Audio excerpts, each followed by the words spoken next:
All right. Good evening. Good evening. Good evening. How are you doing this evening, Coach Barbara? I'm all right, just tired. I can imagine. I can imagine. Hectic that you had classes again today. You said next week is where it's going to be really, really crazy, isn't it? But I'm from training and we left very late. On the way, the phone switched Oh. off. Mhm. Oh, I can imagine. These gadgets now are becoming our livelihood. I was speaking to Given about the fact that I need an extra phone, I think, now because Oh, it becomes complicated. Yeah, it becomes complicated. Like, so you can't, even me, if I'm running late and I've got class like this, mm-hmm. you find that you're arriving home, the phone is almost dying, and you start having Mm-hmm. trouble with, setting up and getting sure that everything is working. Mm-hmm. True. Yeah, boy. So, just to jump straight in Mm. as we continue with, let me just open my thingy here. Yes, there it is. All right. So today I was having the first, well, not the first, but we're having class for our cohortees, Mm-hmm. the guys who are in a class with the cohort, and around awareness. I remember that even as we were closing the conversation last night, we spoke about how you highlighted that true communication is from an authentic space. It comes from an understanding of who you are, and then for you to be able to communicate whatever it is that you're communicating effectively. The interesting thing is that people can pick when you are trying to be something that you are not. People can tell. This is why we switch off if someone is trying to force an accent, someone is just trying to sound, so we switch off because we can already pick that this is not authentic. This is not who this person is. And one of the things that is the word I'm looking for is an indicator. It is an indicator of authenticity, is tone. How you catch, one of the things that you learn as a communicator is that you can actually catch someone who is lying when you understand how tone operates. Okay. So someone will say, I love you. But Mm-hmm. what tone is the underlying conversation, the underlying communicating behind the words. In fact, one of the most interesting statements I've ever collided with is that tone travels faster than words. Tone travels faster than What words. that means, right? Yeah. So, Uh-huh. what that means is that the tone is going to have more effect than the words you Mm-hmm. speak. Oh, yes. How you say things must matter. So, as a parent, yourself, there's no way that you've never had a conversation with someone who you're saying, don't talk to me with that tone of voice. Mm-hmm. Then somebody says, no, I'm not annoyed. Yes. You call someone, they answer, you're saying, why are you upset that I'm calling you? No, but I'm not upset. Coach, I had sweated like crazy, so I'm cold. No, no, fine, no problem, no problem. So the tone then is an expression of authenticity. When someone is speaking, in fact, your tone will determine how your body reacts to what you are saying. Your tone will ascertain how your voice translates, because people hear tone clearer than they hear the words you say. Okay. So we're dealing with the tonality today? Or Yes. you're So this we're dealing with our awareness, because we're still dealing with the fact that you must know yourself. When you're trying to communicate outside clarity of self, these are the things that begin to give you away. So one of the Okay. things is your tonality, because when you are not being authentic, your tone will say something different to what you are saying. Oh, yes. And people can pick up on that. Okay. So imagine that there's an opportunity for an appointment, and then you are asked to say, Barbara, are you afraid to operate in this role? And then your kid say, no, no, no, I'm not afraid, I'm not afraid. You say the words that I'm not afraid, but your tone is telling the individual who's talking to you that this person is afraid. And if your tone does not communicate certainty, you'll find that you are losing out on opportunities. Then you're wondering to yourself, but I said the right things. My words were correct. What's going on? But you are projecting, you are communicating things outside what you have said. And this is why when you are authentic with yourself, when you are clear and have established certain frameworks around who you are, like I said last time when we were talking, you are able to lean into certain things.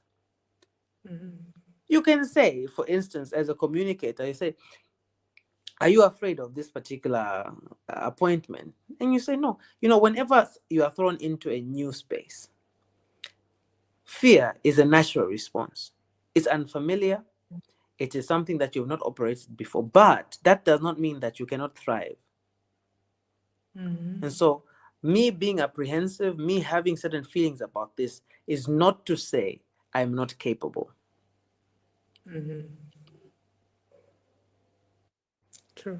And knowing someone like you would even go on to say, the fact that I feel this kind of way about this opportunity should assure you that I'm going to go all out to ensure that I do not disappoint. And when you are honest, when you are self-aware like that and you are honest, it relates, it translates even to the person who you are speaking to.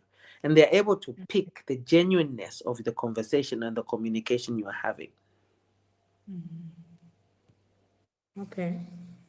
So being self-aware and getting to the point where you are confident in you, you have worked and delivered to yourself first and foremost the best of your abilities, then you can be able to communicate so effectively that authenticity drives even the response of the people that you are engaging with. We have so many people who are fakers, so many, and you can hear it. It's so unfortunate. I don't know why you can hear it, you can pick it, you even get, and one of the things that is such an interesting trait about me is that when someone is on stage, then whatever they are doing is not making any sense. I get embarrassed for them. So embarrassed that sometimes I can't even sit in the room. I actually start interceding on their behalf. Yeah, it's like, yay, but why? Because when I start picking, oh, they are struggling, I'm like, God help them. God help them. Mm, And I don't want any watch, eh? I don't want to watch. I want yes, to look somewhere, but listen in if they are getting any better or not. any better. Yeah, that's the thing. And the truth of the matter is, one of the things that I'm really trying to emphasize here is that authenticity carries, if you are a self-aware as a communicator, it is one of the most valuable tools and positions you can give yourself, because Coach, we as people coach, tend towards, yes. give me a minute. There's something happening. Okay, all right.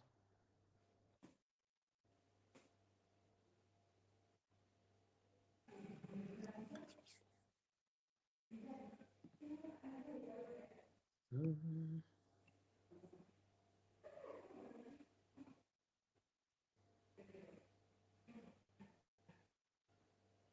Steady pace, steady pace.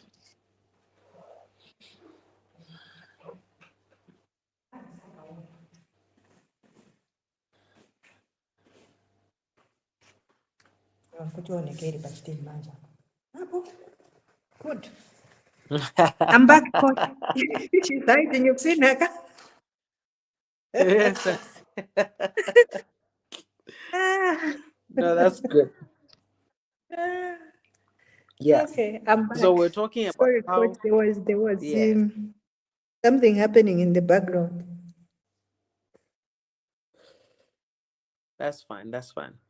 So we're talking about how people will be on stage, and I wanted to say that as people, especially when we find ourselves in specific spaces, we tend towards exaggeration.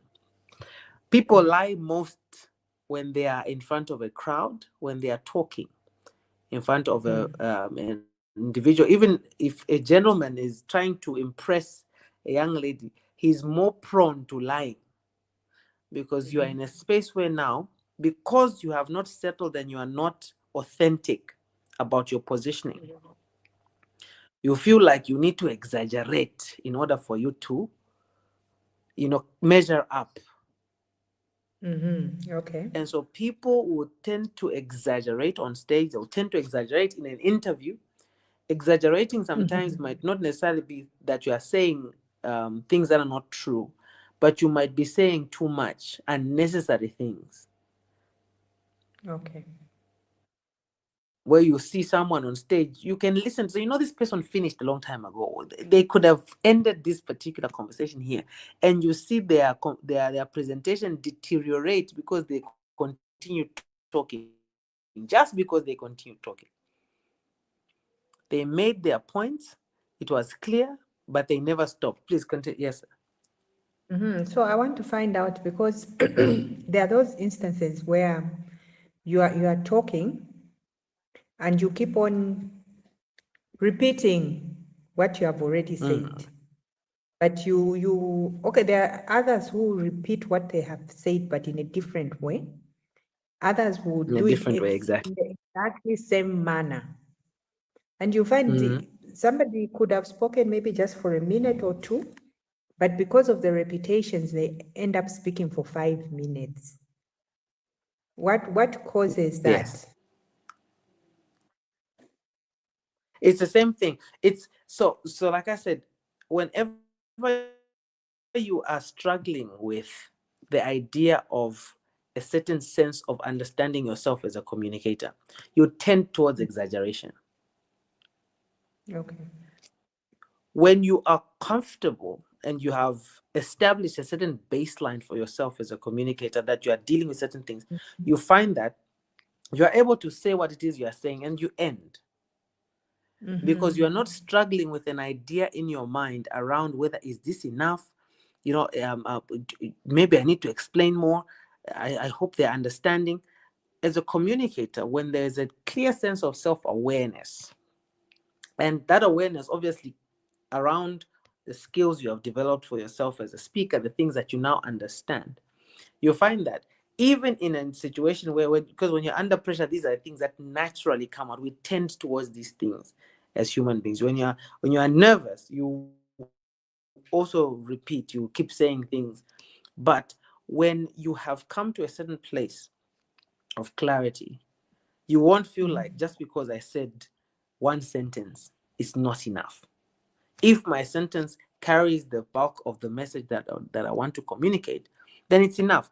And so we're able to settle in conversation, we're able to settle in the presentation because we have already settled in our awareness, your personal awareness as a communicator, which is really, really important.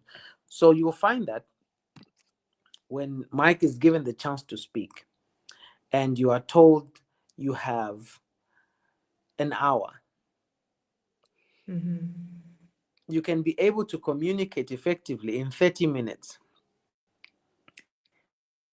Okay. and then say, I'm done.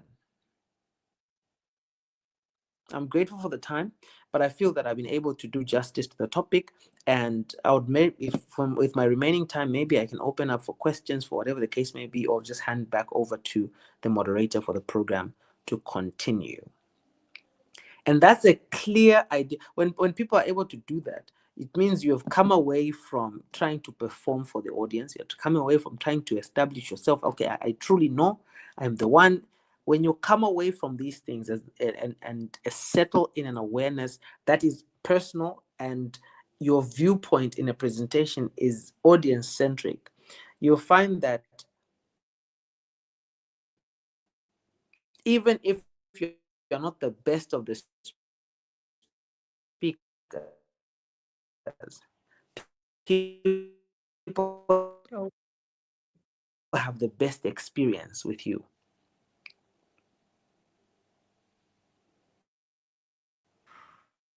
I hope that makes sense. yes, it does.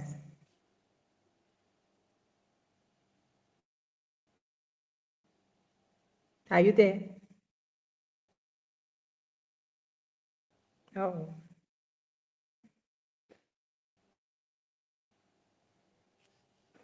Great. As you what I continue to watch and listen to videos and all that, you'll find